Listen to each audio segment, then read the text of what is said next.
হয়তো আম্মু জানো যে আমি সোশ্যাল মিডিয়াতে বর্তমানে একটু ভাইরাল বা যে কোনো আলোচনার দিকে আছি। শাকিব খানকে নিয়ে একটা কথা বলেছিলাম।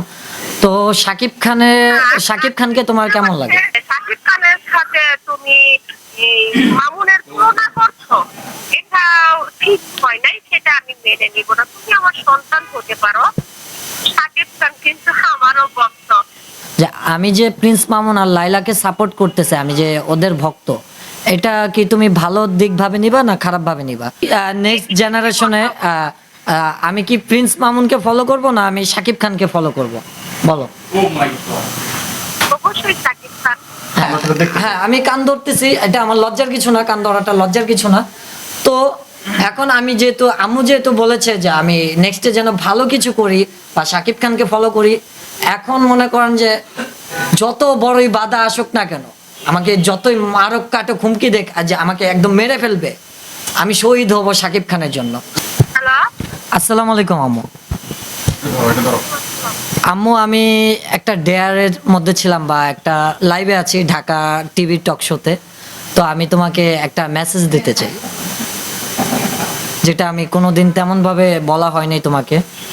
তো আমি তোমাকে বলতে চাচ্ছি, তো বলতে পারি আম্মু? হ্যাঁ বলো। হ্যাঁ, আই লাভ ইউ আম্মু, আমি তোমাকে অনেক ভালোবাসি। আম্মু, আই লাভ ইউ, আমি তোমাকে অনেক ভালোবাসি। তোমার অ্যান্সারটা শুনতে চাই।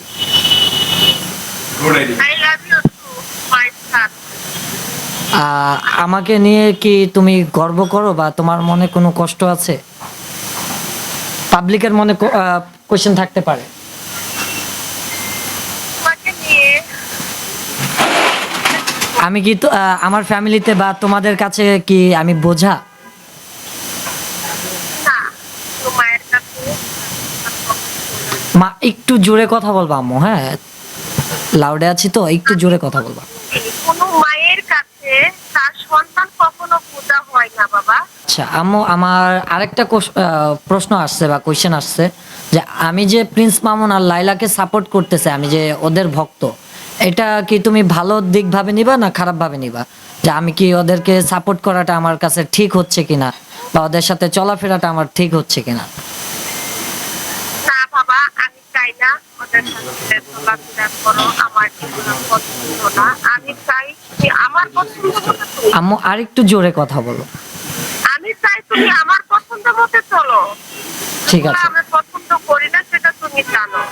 হয়তো আম্মু জানো যে আমি সোশ্যাল মিডিয়াতে বর্তমানে একটু ভাইরাল বা যে কোনো আলোচনার দিকে আছি। শাকিব খানকে নিয়ে একটা কথা বলেছিলাম।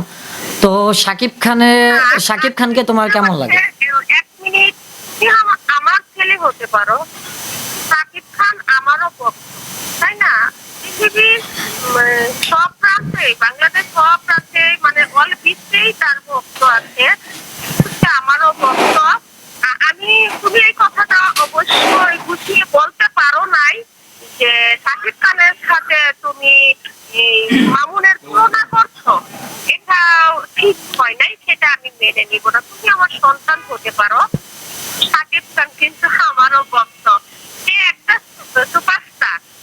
হ্যাঁ, হ্যাঁ আম্মু, আমি এই বিষয়টা বুঝতে পারছি অ্যান্ড আমি এটার ভুল স্বীকার করছি যে শাকিব খানকে নিয়ে এইসব বলা আমার ঠিক হয় নাই, যেহেতু তুমিও ওনার ভক্ত। শাকিব খান আর কোথায় মামুন, হ্যাঁ, এটা ভুল বলছো। আমার সন্তান বলে আমি বলবো না যে না তুমি ঠিক বলছো।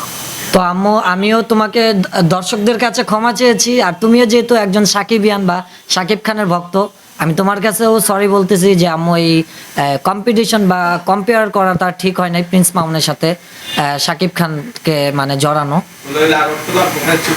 হ্যাঁ, তো আম্মু আমাকে ক্ষমা করে দিবা, যেহেতু তুমি একজন শাকিব খানের ভক্ত। হ্যাঁ, আমিও চাই তুমি যার সাথেই কথা বলো না কেন, গুছিয়ে কথা বলবা। তো আমি নেক্সট জেনারেশনে আমি কি প্রিন্স মামুনকে ফলো করব না আমি শাকিব খানকে ফলো করব, বলো? অবশ্যই শাকিব খান। হ্যাঁ, তো আমি কি না, তুমি তোমার মনের ইচ্ছা কি, আমি মানে জানতে চাচ্ছি তুমি আমাকে নেক্সটে কিভাবে দেখতে চাও? যে আমি হ্যাঁ, আমি যে আমি দেখতে না, চাই শোনো শোনো, যে আমি প্রিন্স মামুনকে ফলো করে এগিয়ে যাব না শাকিব খানকে ফলো করে একটা সুপারস্টার বা একটা ভালো দিক যেটাকে বলে সেদিকে যাব? কাকে ফলো করব? আমি চাই, কারণ সাকিব আমার প্রিয় একটা নায়ক। আমি হ্যাঁ, যেহেতু দর্শক আমি আসলে আম্মু আমি এখানে তোমার কলটা কেটে দিচ্ছি। হ্যাঁ, তো আম্মু ভালো থাকো। আর আমি কখন বাসায় আসবো ঠিক বলতে পারতেছি না, আপাতত আমি ফোনটা রাখতেছি। হ্যাঁ, আসসালামু আলাইকুম। ওকে, তো আমি লাস্ট যেটা প্রশ্ন আমি বলতে যাচ্ছি দর্শকদের উদ্দেশ্যে, এখন যেহেতু আমার আম্মু সাকিবিয়ানের ভক্ত বা সাকিব খানের একটা ভক্ত, আমি দর্শকদের মাঝেও ক্ষমা চেয়েছি, আমার আম্মুর কাছেও ক্ষমা চেয়েছি, ইতিমধ্যে আপনারা দেখতে আপনি পেরেছেন। কান ধরে ক্ষমা চান, হ্যাঁ আমরা সেটা দেখতে হ্যাঁ, আমি কান ধরতেছি, এটা আমার লজ্জার কিছু না, কান ধরাটা লজ্জার কিছু না। তো এখন আমি যেহেতু আম্মু যেহেতু বলেছে যে আমি নেক্সটে যেন ভালো কিছু করি বা সাকিব খানকে ফলো করি, এখন মনে করেন যে যত বড়ই বাধা আসুক না কেন, আমাকে যতই মারক কাটো হুমকি দেখ যে আমাকে একদম মেরে ফেলবে, আমি শহীদ হব সাকিব খানের জন্য। সাকিব খান জিন্দাবাদ।